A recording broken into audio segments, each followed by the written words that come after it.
Ready start. अध्यक्ष महोदय, प्रारंभ में केंद्रीय मंत्रिमंडल में कुछ भी मतभेद रहा हो, परंतु यह खुशी की बात है कि उसने शिक्षा के मामले में एक राष्ट्रीय नीति स्वीकार कर ली है। विराम। भले ही शिक्षा को संविधान की समवर्ती सूची में न रखा गया हो और इसके संबंध में निर्णय करने का एकमात्र अधिकार राज्यों को दिया गया हो, परंतु केंद्र द्वारा इस विषय में एक राष्ट्रीय नीति का स्वीकार किया जाना इस बात का सबूत है कि अधिकारों के झमेले में न पड़कर शिक्षा के राष्ट्रीय महत्व को अब स्वीकार कर लिया गया है। विराम।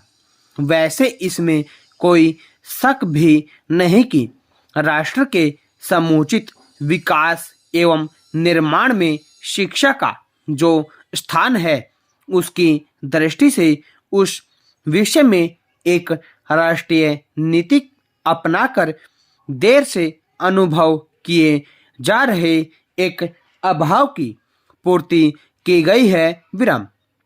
शिक्षा के क्षेत्र में जो अव्यवस्था और असंतोष चल रहा है, उसका उससे अंत हो जाएगा, यह कहना अभी कठिन है। विराम। अगला पैरा। यह सत्य है कि नीति संबंधी जो योजना केंद्रीय शिक्षा मंत्रालय ने बनाई, वह कोठारी आयोग की सिफारिशों तथा उस पर संसदीय समिति के निर्णयों पर सर्वाधिक आधारित है। विराम। यह भी सही है कि इस संबंध में राज्यों से भी परामर्श लिया गया है। विराम। परंतु इस बात की कोई गारंटी नहीं है कि संसद द्वारा उसे स्वीकार कर लेने के बाद भी उस पर अमल शुरू हो जाएगा। विराम। यह बात राज्यों पर आधारित है और यह किसी से छुपा नहीं कि कुछ राज्य सरकारों का शिक्षा के विभिन्न मुद्दों पर कुछ न कुछ मतभेद रहा है। विराम। ऐसी सूरत में शिक्षा विषयक मुद्दों की घोषणा के बाद भी उस पर अमल की गारंटी तभी संभव हो सकती है जब शिक्षा केवल राज्यों का विषय न होकर केंद्र का भी विषय होता तथा केंद्र का उस पर पूरा नियंत्रण होता। विराम। मेरे विचार में इसके लिए अगर आवश्यकता पड़े तो संविधान में परिवर्तन करना चाहिए ताकि शिक्षा के साथ और अधिक खिलवाड़ न हो सके। विराम। अब तो संसद सदस्यों को विभिन्न दलों की संसदीय समिति का बल भी प्राप्त है। ऐसी हालत में इस परिवर्तन में कोई भी फेरबदल नहीं हो सकता। विराम। अगला पैरा।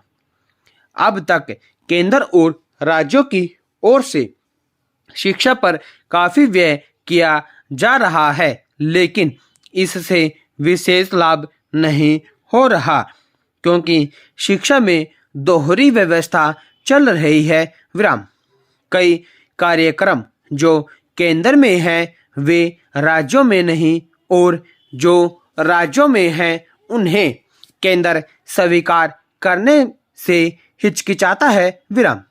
ऐसी दिशा में शिक्षा के संबंध में कोई राष्ट्रीय नीति स्वीकार करना निहायत जरूरी है। विराम। यह केवल केंद्र ही कर सकता है। विराम। मेरा निवेदन है कि इससे जल्दी से जल्दी किया जाए। विराम।